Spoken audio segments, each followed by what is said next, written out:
یہ کتاب الوحی کی آج آخری حدیث ہے، ٹھیک ہے، پھر انشاءاللہ کتاب الایمان شروع ہوگا۔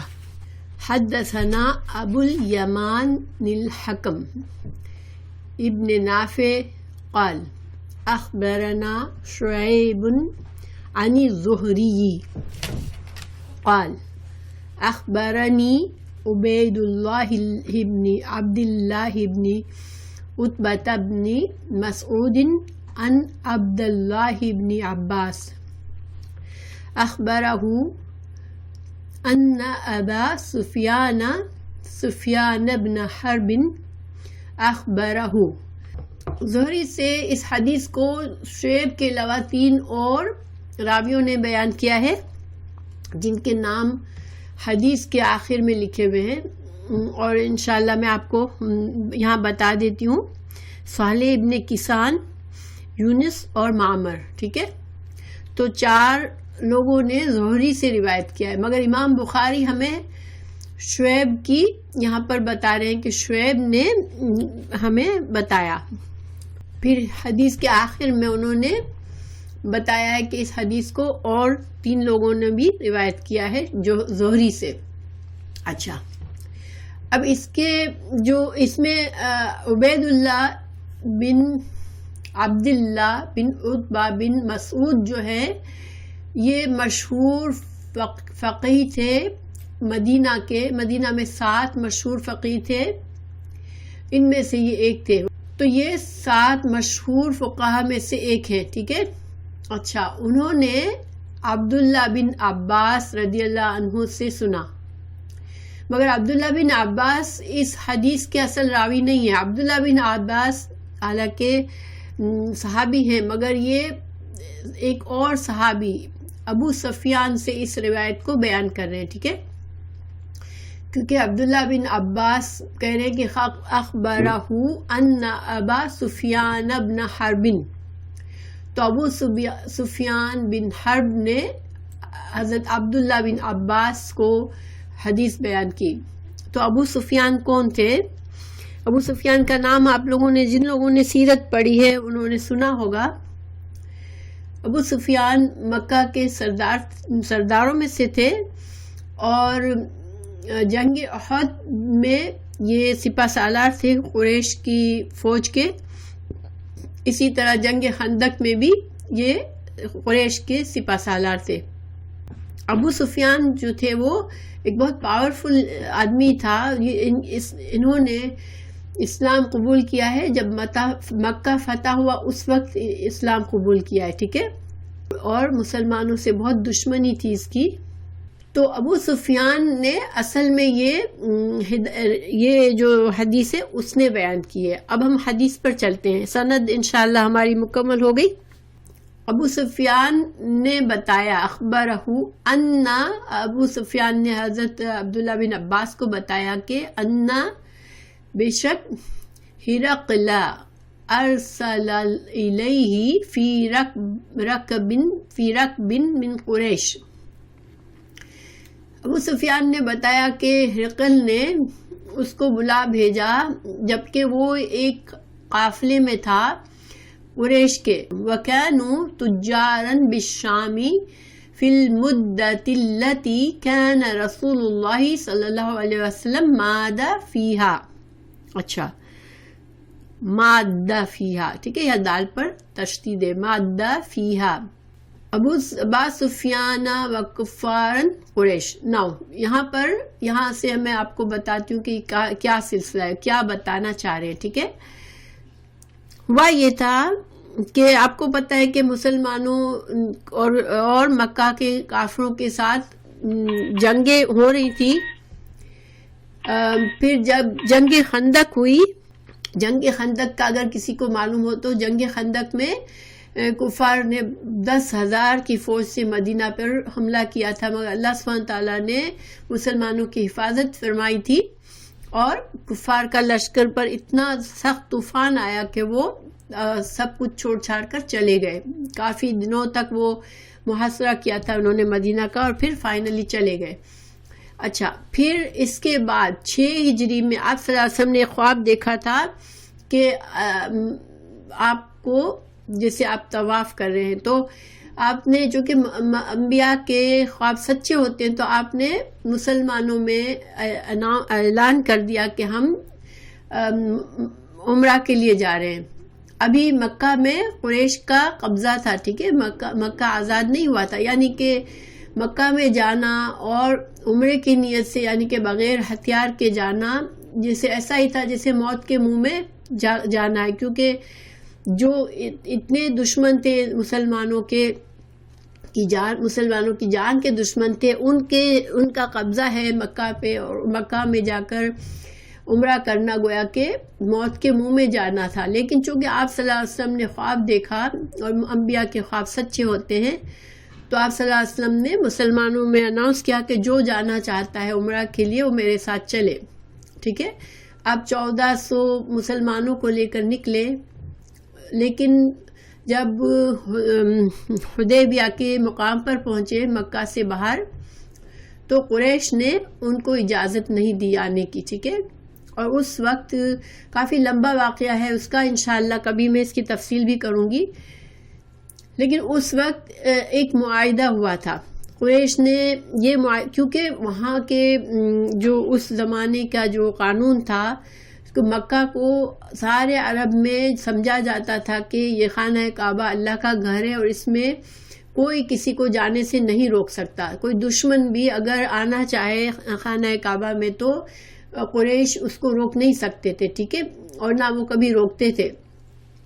آپس میں جنگ بھی ہو رہی ہوتی تو جنگ جب عمرہ کے لیے دشمن بھی آتے تو ان کو روکا نہیں جاتا تھا. ٹھیک ہے، تو رسول اللہ صلی اللہ علیہ وسلم نے جب خواب دیکھا اور گئے تو قریش نے ان کو جانے نہیں دیا. یہ بہت بڑا ایک جرم تھا اس زمانے کے لحاظ سے. ایون قریش نے جو عرب کے لحاظ سے بھی وہ بہت بڑا جرم کر رہے تھے.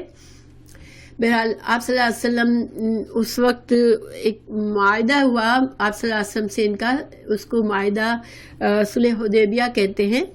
ٹھیک ہے، تو اس معاہدے کی روح سے اس کی بہت سی شرائط تھی.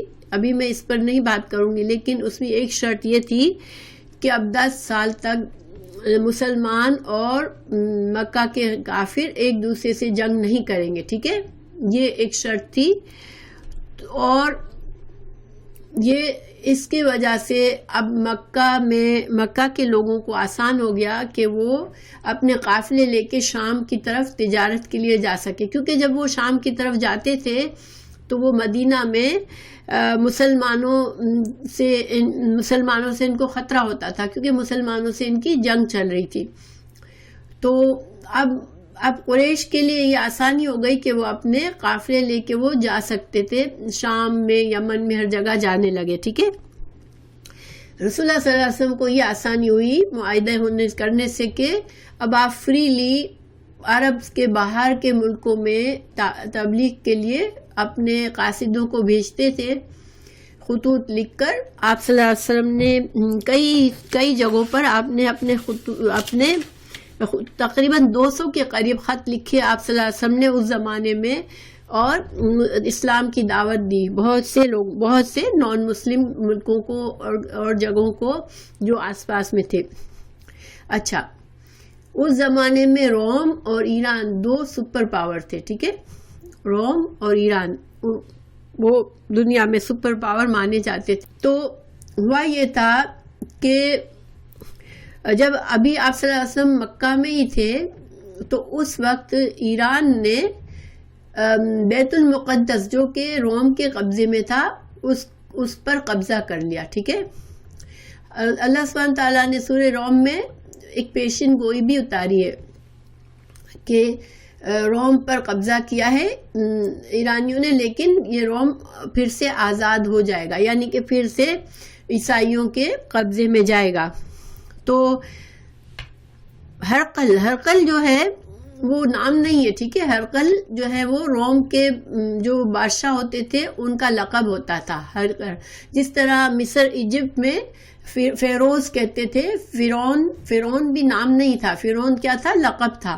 اسی طرح ہرقل بھی لقب تھا. ٹھیک ہے، تو ہرقل نے منت مانی تھی کہ اگر بیت المقدس ایرانیوں کے قبضے سے نکل جائے گا، ہمارے قبضے میں واپس آ جائے گا تو میں بیت المقدس تک چل کر جاؤں گا. اس کا حمص میں وہ رہتا تھا، اور حمص اٹلی میں ہے، ٹھیک ہے. تو اٹلی سے بیت المقدس تک اس نے یہ منت مانی تھی. تو وہ پھر بیت المقدس میں گیا ہوا تھا. بیت المقدس آپ کو پتہ ہے آج کل کہاں پر ہے؟ جو یہودیوں نے قبضہ کیا ہوا ہے فلسطین کا جو حصہ، اسرائیل جو اس کو کہتے ہیں، تو وہاں پر بیت المقدس ہے جو مسجد اقصی ہے، ٹھیک ہے. تو اب ہرقل جو ہے جن دنوں رسول اللہ صلی اللہ علیہ وسلم کا قاصد گیا خط دینے کے لیے، تو ہرقل کہاں تھا؟ ہرقل اس وقت بیت المقدس میں تھا، ٹھیک ہے. وہ اپنی منت پوری کرنے کے لیے گیا تھا. ہاں، تو آپ صلی اللہ علیہ وسلم نے بصرہ کے جو حاکم تھا، جو کہ وہ نسبتاً قریب تھا، تو بصرہ کے حاکم کے نام بھیجا حضرت دحیہ کلبی کو. دحیہ کلبی ایک صحابی تھے، ان کو قاصد بنا کے بصرہ کے حاکم کو بھیجا اور کہا کہ ہرقل کو یہ خط دے دینا، ٹھیک ہے. تو جب ہرقل کو یہ خط ملا آپ صلی اللہ علیہ وسلم کا، تو اس کو وہ چاہ رہا تھا کہ آپ صلی اللہ علیہ وسلم کے بارے میں اس کو مزید معلومات ہو کہ آپ کی کیسی شخصیت ہے، آپ کیسے، کیونکہ وہ کافی علم رکھتا تھا اور اس کو پتا تھا کہ ایک نبی کا ظہور ہونے والا ہے، ٹھیک ہے. تو اس وجہ سے وہ جاننا چاہ رہا تھا کہ یہ نبی سچے نبی ہے جس کے بارے میں ہمارے پاس پیشین گوئی ہے. تو اس نے اپنے لوگوں سے پوچھا کہ یہاں پر کوئی قافلہ ہے، جو کوئی ایسے لوگ ہیں جو عرب سے آئے ہوں. اب عرب سے آئے ہوں اس نے کیوں پوچھا تھا؟ کیونکہ اس کو جو ہے اس کو somehow پتہ چلا تھا، ہمیں یہاں سے پتہ چلتا ہے کہ وہ علم نجوم جانتا تھا، کاہن تھا، اور اس کو اپنے علم سے پتہ چلا تھا کہ اب جو نبی آئیں گے تو وہ ان لوگوں میں سے ہوں گے جس کے مرد ختنہ کرتے ہیں، ٹھیک ہے. تو اس نے یہ سب کچھ اس کو پہلے سے اندازہ تھا. اب جب اس کو یہ خط ملا تو اس نے کہا کہ یہاں پر کوئی ایسے لوگ ہیں جو مکہ سے یعنی کہ عرب سے آئے ہوں. تو اس کے لوگوں نے بتایا کہ ایک قافلہ آیا ہوا ہے. تو پھر یہ قافلہ کون تھا؟ یہ ابو سفیان اور اس کے 7 ساتھی تھے، جو کہ تقریباً 10 سے زیادہ لوگ تھے یہ لوگ.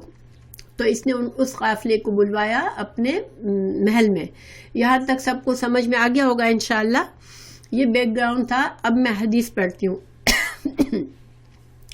تو ابو سفیان نے کیا کہا کہ ہرقل نے ہم لوگوں کو قافلے والوں کو بلایا اپنے محل میں، جبکہ ہم تجارت کر رہے تھے، تجارت کی غرض سے شام گئے تھے، اور جو تھے وہ زمانہ وہ تھا جبکہ ہمارا رسول اللہ صلی اللہ علیہ وسلم سے پیس کا معاہدہ ہوا تھا، ہمارا صلح ہوئی تھی، اور یہ صلح 10 سال کے لیے تھی جیسے میں نے آپ کو بتایا. اچھا، تو یہ روم کیا ہے اور شام کیا ہے میں آپ کو بتاتی ہوں. شام اس زمانے میں سیریا، اردن، فلسطین اور لبنان کے علاقے کو شام کہتے تھے، ٹھیک ہے، جو آج کل سب الگ الگ ہیں، سیریا، اردن، فلسطین اور لبنان. اسی طرح روم جو ہے، روم اس زمانے میں کتنے ایریا میں تھا؟ اٹلی اور اس کے آس پاس کے علاقے، آج کل کا جو اٹلی ہے وہ، پھر اس کے آس پاس کے علاقے، اور شام کا پورا علاقہ یعنی کہ سیریا، اردن، فلسطین اور لبنان، یہ سارے جو تھے وہ روم میں شامل تھے. اور ان سب کا جو بادشاہ تھا وہ کون تھا؟ ہرقل تھا، ٹھیک. ہرقل نے اس قافلے کو بلایا. اچھا، پھر فَآتُوهُ وَهُوَ بِإِلْيَاءَ، تو فَآتُوهُ وَهُمْ بِإِلْيَاءَ.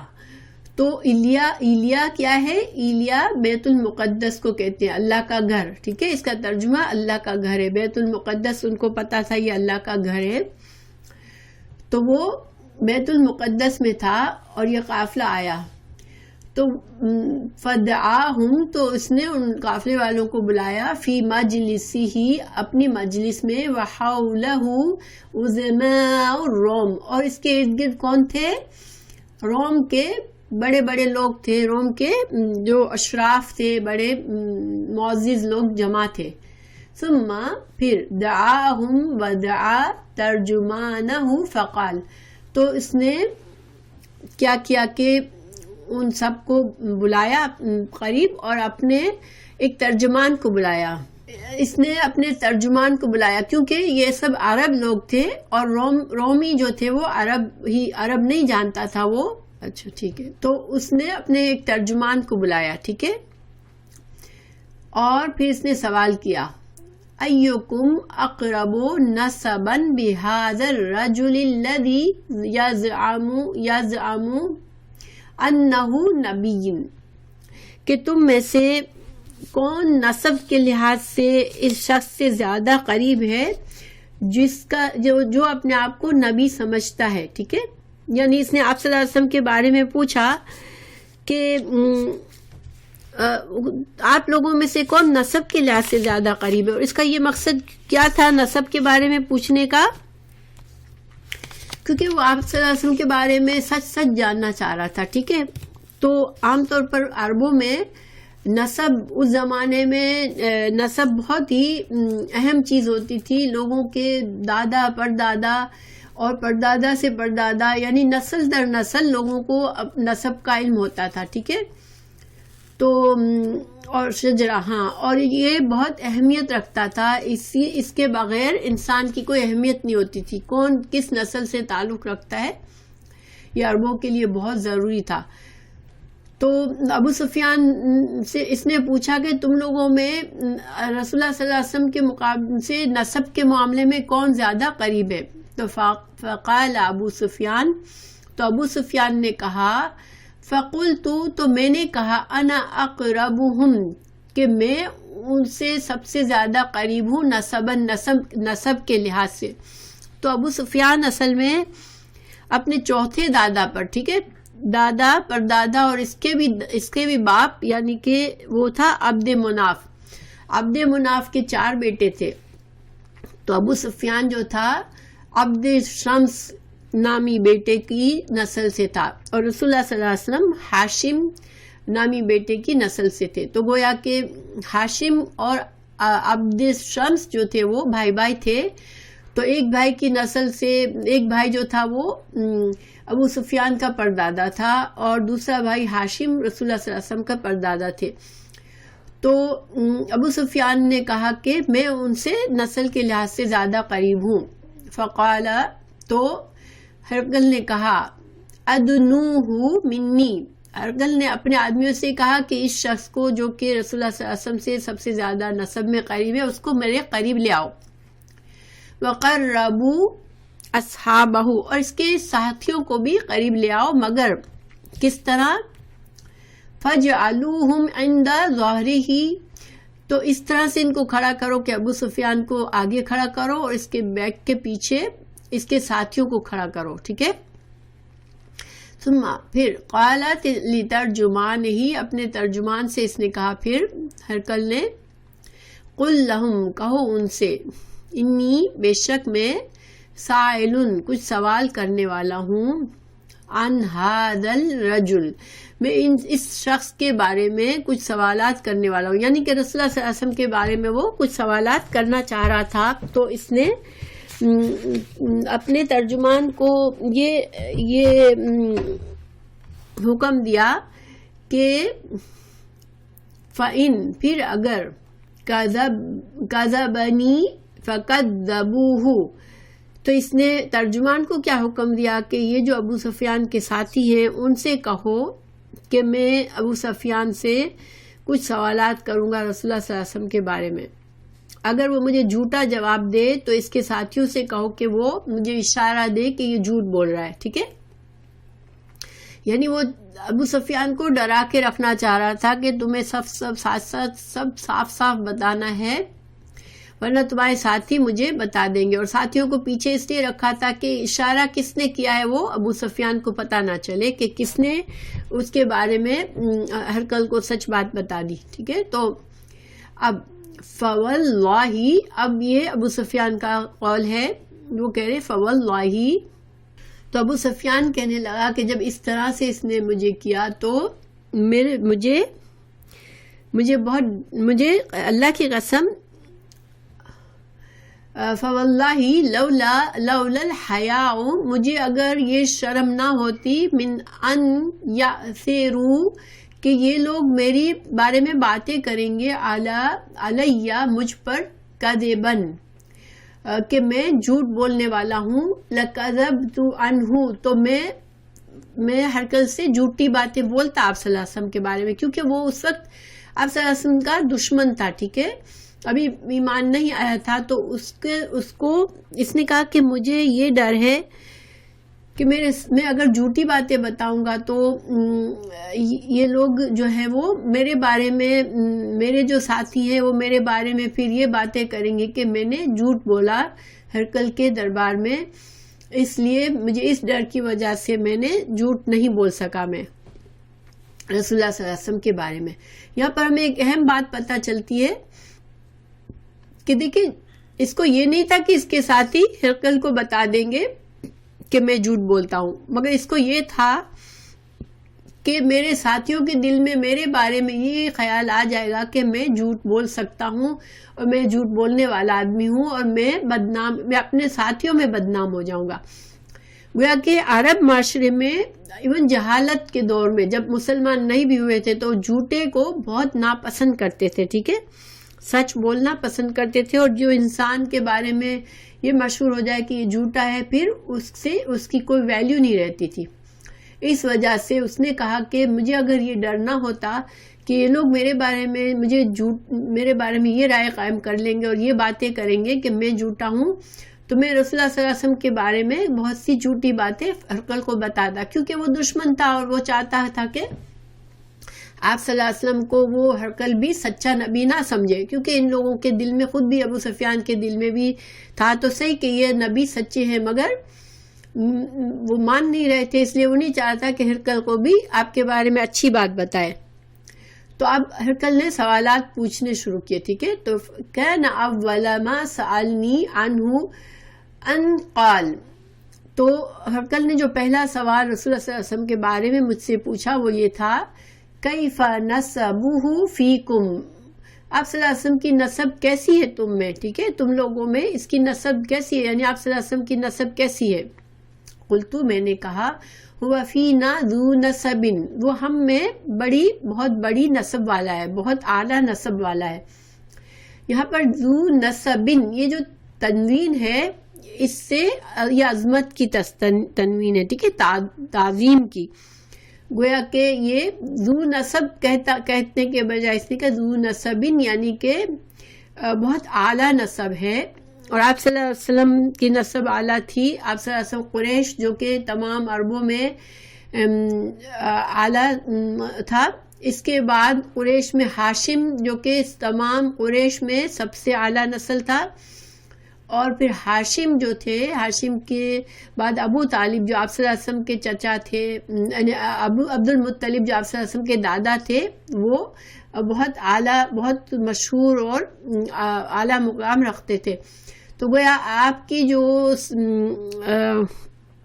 نسب تھا وہ بہت ہی اعلیٰ، سب سے اعلیٰ اور عمدہ تھا، ٹھیک ہے۔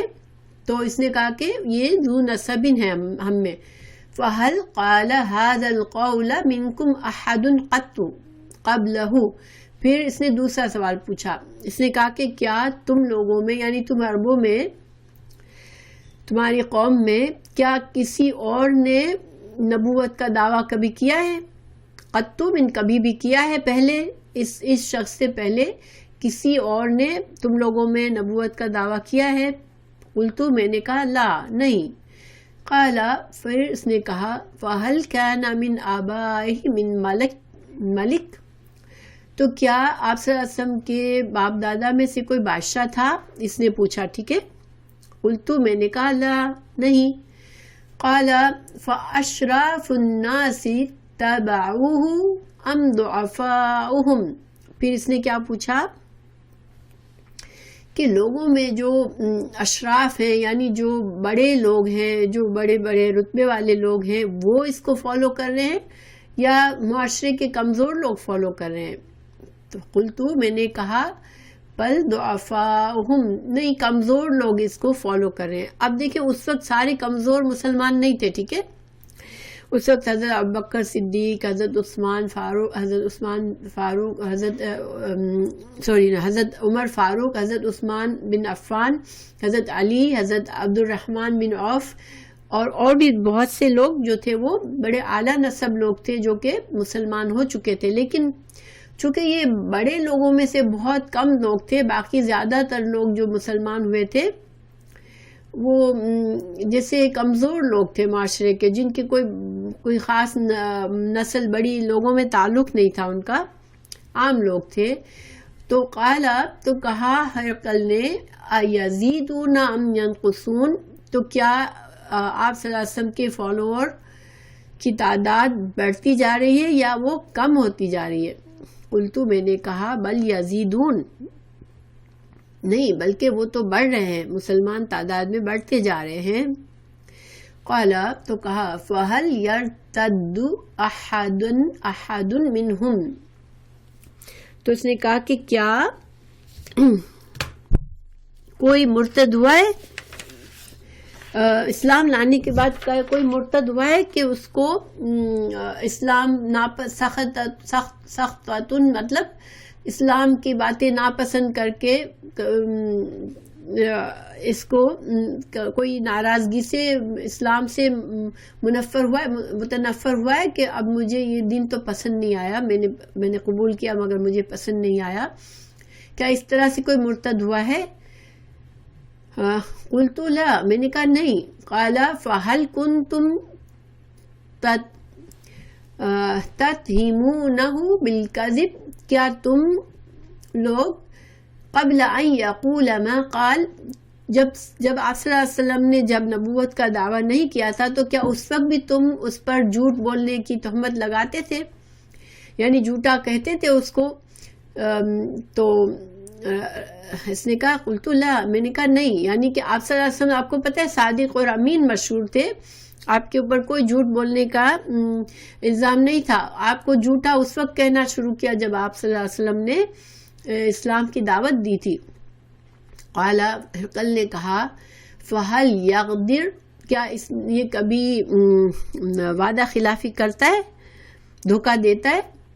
قلت لا، نہیں، میں نے کہا نہیں، وہ وعدہ خلافی نہیں کرتے۔ وَنَحْنُ مِنْهُ فِي مُدَّةٍ لَا نَدْرِي مَا هُوَ فَاعِلٌ فِيهَا، اب یہاں پر ابو سفیان کو تھوڑا سا موقع ملا کہ وہ آپ صلی اللہ علیہ وسلم کے بارے میں کچھ شک ڈال دیں ہرقل کے دل میں، تو اس نے کیا کہا کہ نہیں، دھوکہ تو نہیں دیا ابھی تک، لیکن آج کل ہم نے اس سے صلح کا معاہدہ کیا ہے، اب ہم دیکھتے ہیں کہ وہ آئندہ ہم سے دھوکہ کر کے اس معاہدے کے بارے میں کیا عمل کرتا ہے، یعنی کہ اس نے شک ڈالنا چاہا کہ پتہ نہیں، ہو سکتا ہے آئندہ دھوکہ دے دے ہم کو یہ صلح کے دوران۔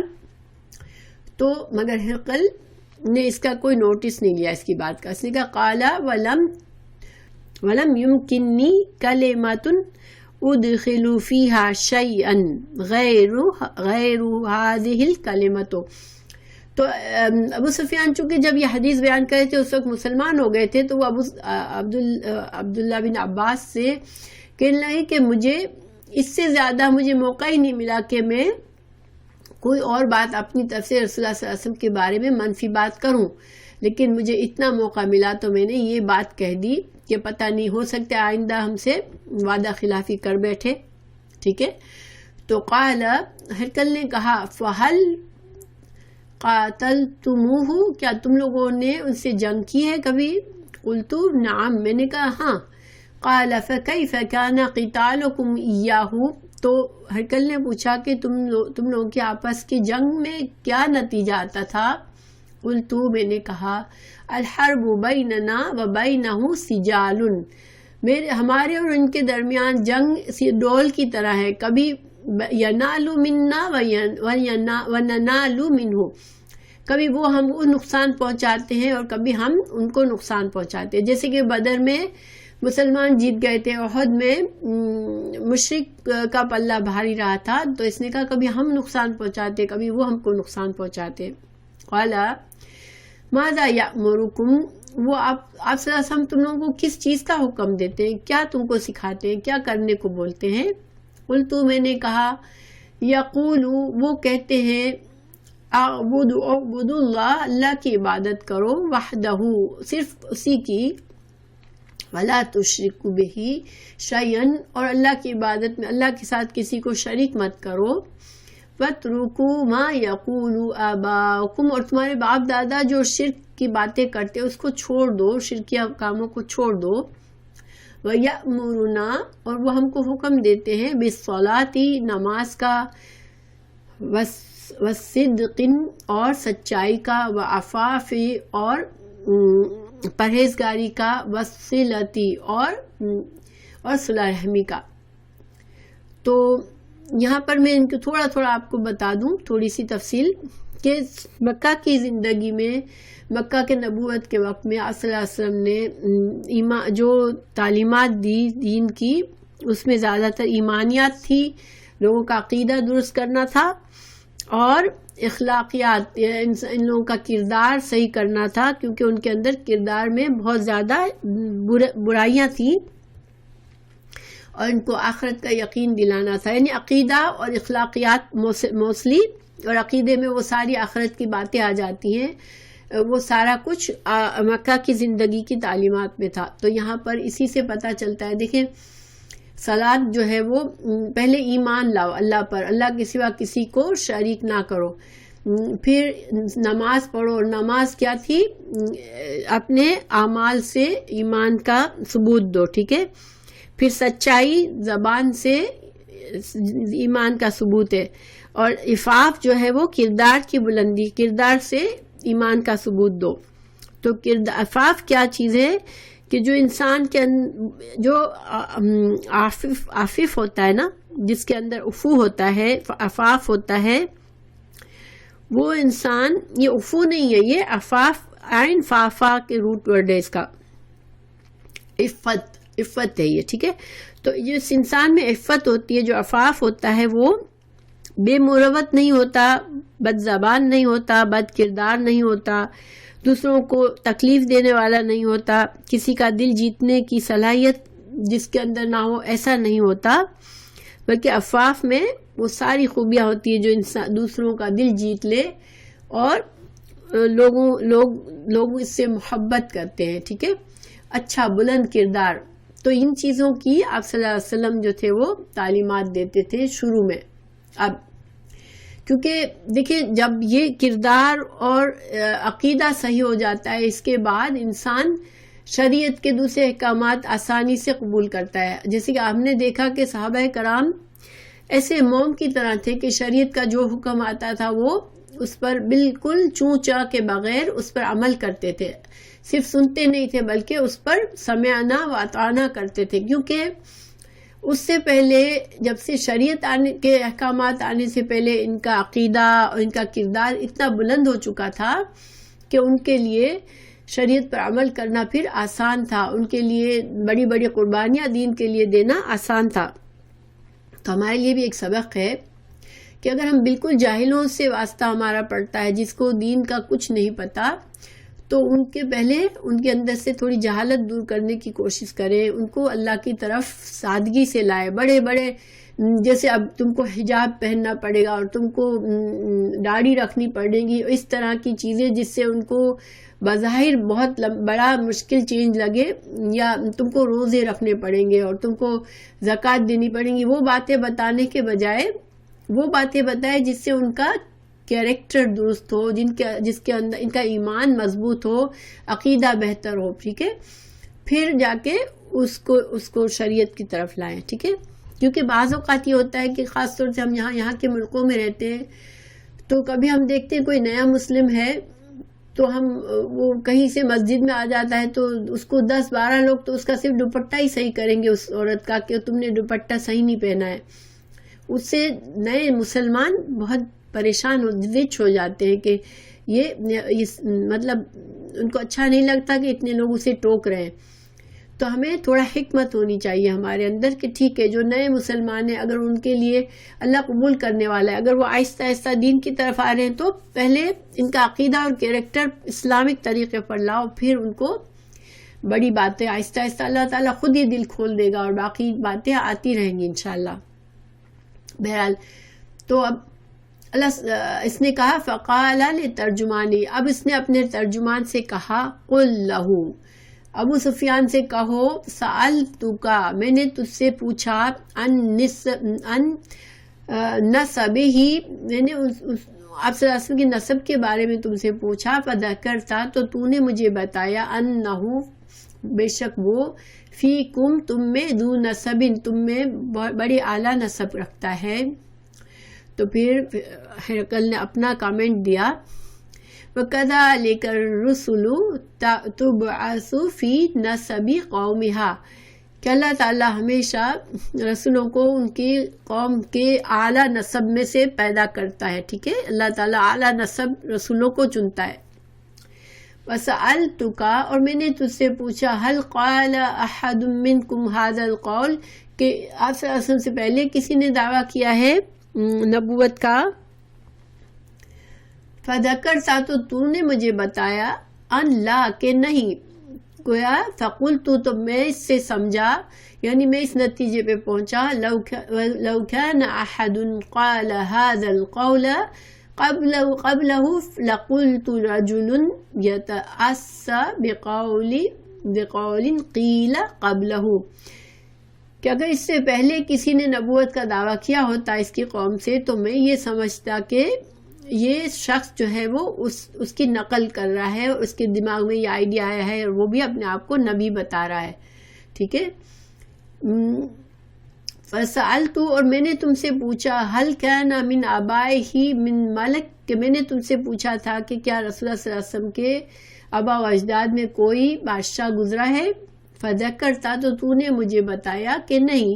قلت، میں نے کہا، فلو كان من آبائه من ملک قلت رجل يطلب ملک ابیہ، اگر تم نے ہاں کہا ہوتا تو میں سمجھتا کہ یہ شخص اپنے ماں باپ کی بادشاہت جو لاسٹ ہو گئی اس کو لینے کے لیے یہ کوشش سے کر رہا ہے، اس لیے یہ نبی ہونے کا دعویٰ کر رہا ہے۔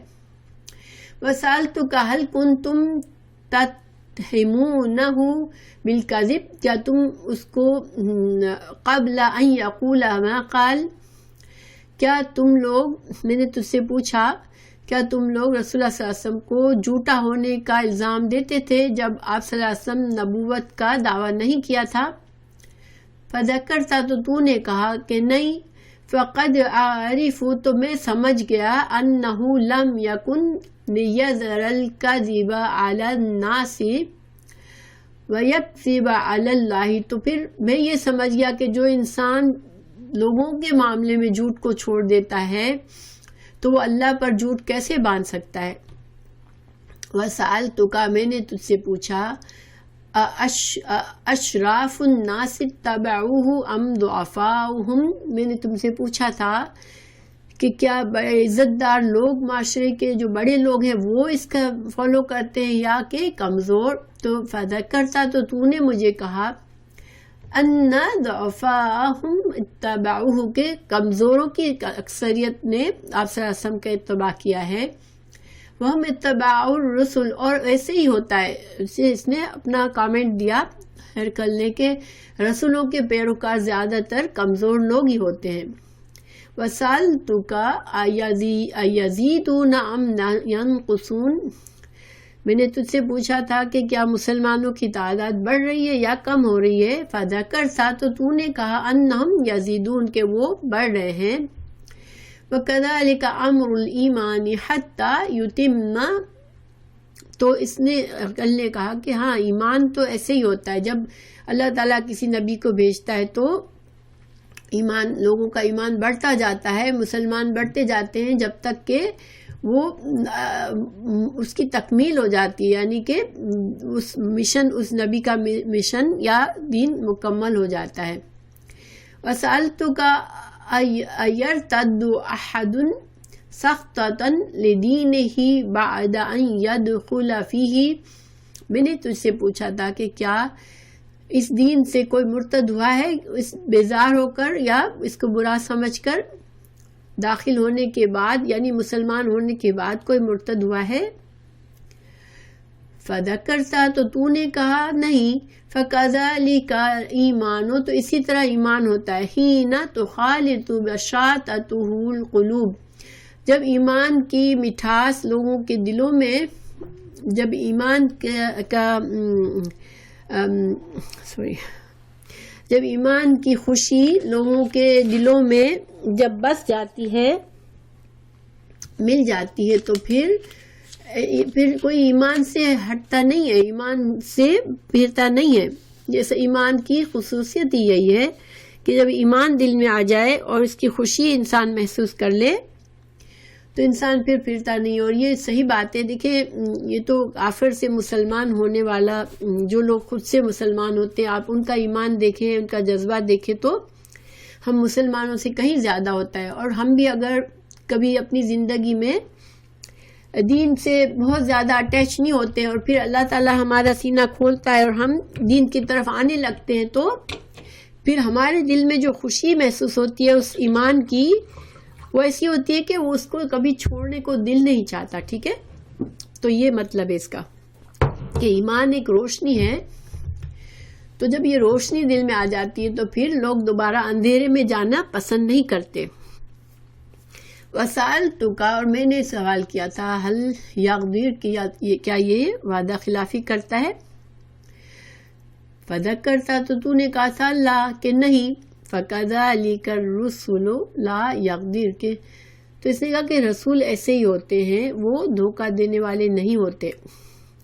وسألتک، میں نے پوچھا، بما، ساتھ اس کے، یأمرکم، یہ کیا چیزیں تم کو حکم دیتا ہے؟ فذکرتا، تو نے کہا، انہو، بے شک وہ، یأمرکم، حکم دیتا ہے تم کو، ان تعبدوا اللہ، کہ تم اللہ کی عبادت کرو، ولا تشرکوا، نہ تم شرک کرو، بہ، ساتھ اس کے، شیئن، کسی کو بھی شریک نہ کرو، وینہاکم، وہ تم کو روکتا ہے، عن عبادت الاوثان، بتوں کی عبادت سے روکتا ہے، ویأمرکم، اور وہ تم کو حکم دیتا ہے، بالصلاۃ، نماز کا، وصدقی، اور سچائی کا، وعفاف، اور عفت کا، فَإِنَّ كَانَ مَا تَقُولُ، تو پھر اگر جو تم نے کہا حقاً سچ ہے، یعنی ہرقل نے اب کہا، اپنا نتیجہ بیان کیا کہ میں اس نتیجے پہ پہنچا ہوں کہ اگر تم نے جو کچھ بھی سچ کہا ہے تو فَسَيَمْلِكُ، تو ان قریب وہ مالک بن جائے گا، موضع قدمی ہاتین، میرے ان دو قدموں کے نیچے اس زمین کا مالک بن جائے گا، یعنی رسول اللہ صلی اللہ علیہ وسلم یہاں کے بھی مالک بن جائیں گے، اللہ تعالیٰ ان کو یہاں بھی غلبہ دے دیں گے اگر یہ سچے رسول ہیں تو۔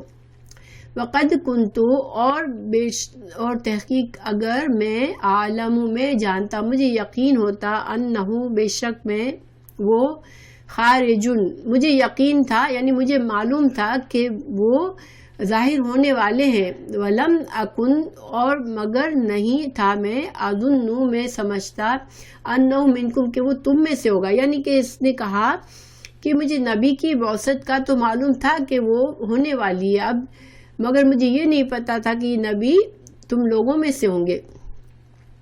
فلو انی، اور اگر، کاش اگر میں، عالم، میں جانتا، مجھے یقین ہوتا، انی، کہ میں، اخلص الیہ،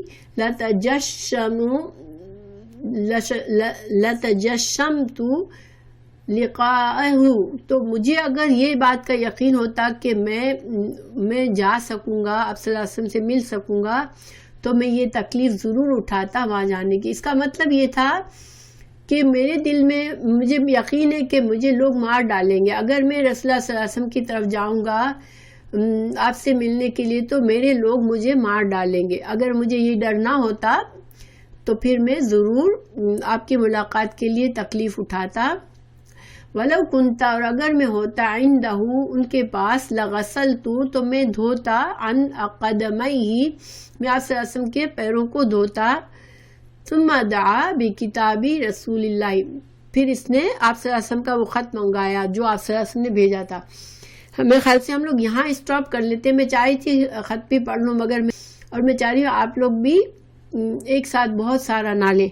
تو انشاءاللہ ہم اس حدیث کو نیکسٹ ویک میں مکمل کریں گے انشاءاللہ.